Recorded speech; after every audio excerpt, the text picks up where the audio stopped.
Tenint en compte que el Delta del Llobregat és un dels llocs prioritaris per les parades tècniques de les migracions dels ocells, intentem afavorir des del Consorci zones de prats inundables. Per què? Doncs perquè les zones de prats inundables acull una gran biodiversitat d'aquestes espècies migradores.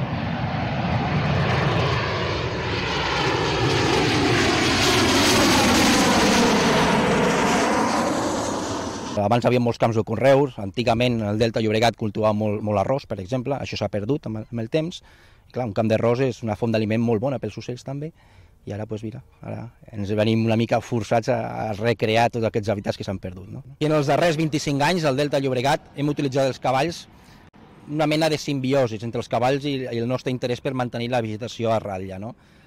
Pensem que els cavalls al llarg del dia mengen molts quilos d'herba, molts quilos de canyissar, molts quilos de boga, i ens interessa moltíssim per mantenir aquests prats nets, diguéssim, de vegetació. No?